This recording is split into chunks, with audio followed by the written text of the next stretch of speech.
This trade deadline is shaping up to be one of the most interesting in recent memory, and a couple of moves already went down between the Seattle Mariners and the Tampa Bay Rays. And AJ Puck, one of the more notable relievers on the market, he got traded as well. So, what does this mean for some of the expiring assets on the Blue Jays and some of the controllable assets as well? One return was really good, one not so great. So, we'll break that down and what it means for the Blue Jays, much more on this episode of Jays Digest. Welcome in everybody to Jay's Digest. I'm your host, Peter Vryonis, alongside host Nick Gosse. And Nick, this trade deadline, there's been a lot of talk surrounding the Blue Jays. Who are they going to let go? Who are they going to try to keep for next season and beyond? We still don't know the answer to that, but we can envision a scenario in which most of their expiring contracts are dealt and they're given a chance to play on a contender. And I'm talking about Jimmy Garcia. I'm talking about Yusei Kikuchi, Danny Jansen, maybe even Trevor Richards if you want to throw him in the mix, even though hasn't looked too good lately. But Nick, there are some interesting names on the market. There are some teams that want to make a playoff push that you wouldn't necessarily think they should.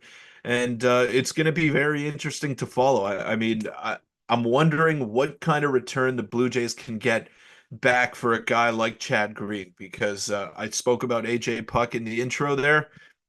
He just got a couple of really good prospects in return for the Marlins, and he's a reliever with a similar path to Chad Green, a couple of years of control and one of the more consistent guys in baseball. So, Nick, it's going to be really cool to watch, and I expect the Jays to be big time sellers here and get some assets for a farm system that, quite frankly, needs it.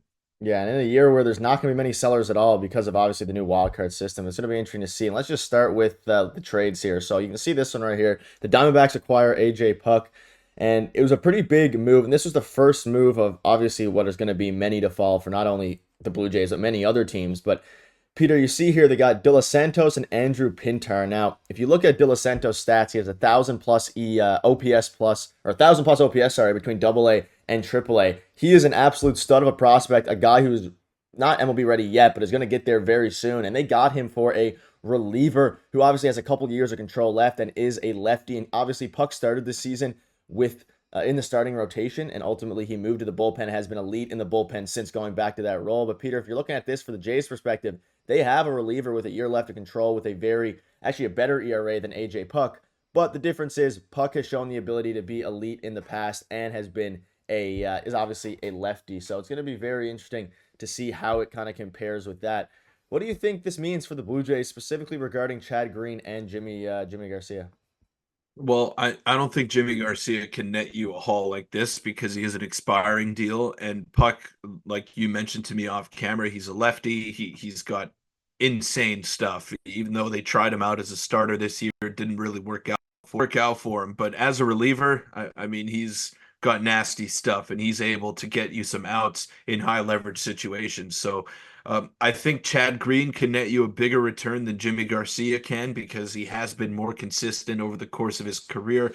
The track record is there, and he's got 2 years of control. So you have him for this year and for next year as well. So I think the Blue Jays should definitely try and ship off Chad Green to a contender and someone with playoff experience, been in a big market before. So I don't think he's phased by the bright lights. So I think the Jays are going to look to trade him, trade Garcia, maybe try to trade Trevor Richards, get whatever they can for him at this point, and Danny Jansen too.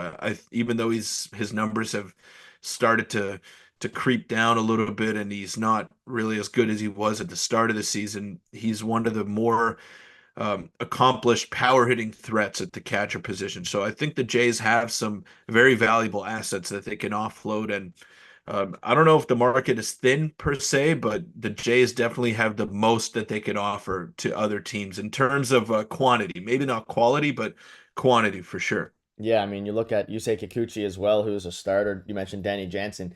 And because of the new playoff format with the wild card I keep mentioning, it bodes well for the Blue Jays. Now, speaking from a position player perspective regarding trades, the Mariners acquired outfielder Randy Arozarena, and they got him for two prospects. Now, again, let's take this with a grain of salt because it's the Tampa Bay Rays, and they'll probably end up turning these prospects into very elite players. But this is the number 22nd and the 12th ranked prospect in the Mariners system. So Brady Hopkins and Aiden Smith. Now, Brady Hopkins is looking pretty good down in single A, but he's a ways away. And they traded Arozarena with control, even though he is having a pretty down year. He's been hot as of late. His average is only 211, but he's been one of the Rays, if not the Rays' best hitter as of late. We just saw the Rays play the Blue Jays and curb stomped them yesterday specifically. But Peter, this is an interesting one because when you look at the position player perspective, I mean, there's no real equivalent for the Toronto Blue Jays. Arozarena is an outfielder and had many great years, was an all-star as recent as last year. Maybe Danny Jansen, you can kind of compare a little bit, even though very different positions and all those things. But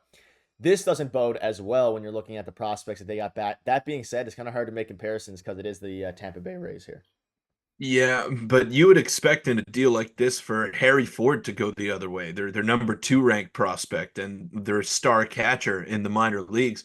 Because Randy is he is one of the better playoff performers in baseball, which is a big plus.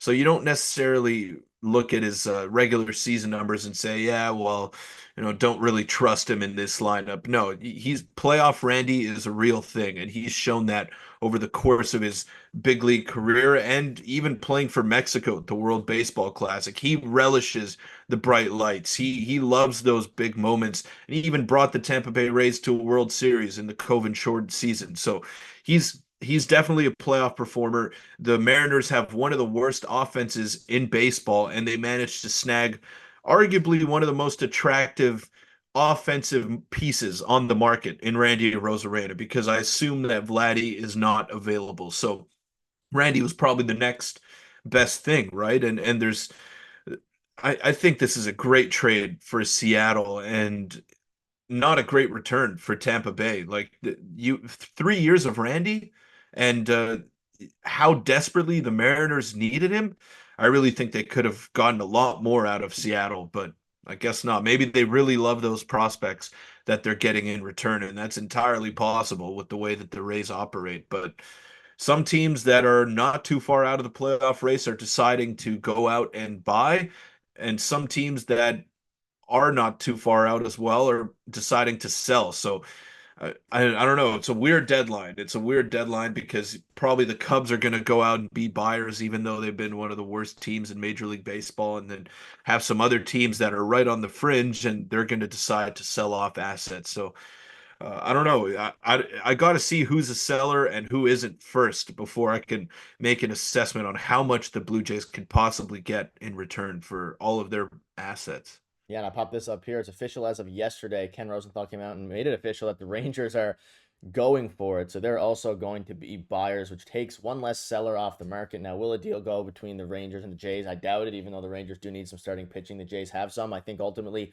it's just another team that's going for it. And I guess the Rays are doing a retool to a degree because they're right there with the Mariners and competing for a playoff spot. And they gave their best player, arguably at least their best hitter, up in that deal. So it's going to be interesting. Let us know in the comments down below because the Jays are kind of going through it right now. We saw Chris Bassett come out and say that the Jays are fighting a lot of demons because of the trade deadline, not being able to hit and everything like that. I mean, the playoffs are a wash this year, but maybe this deadline can help jumpstart a retool for this team. With that, I'll wrap it up. Thank you guys for watching.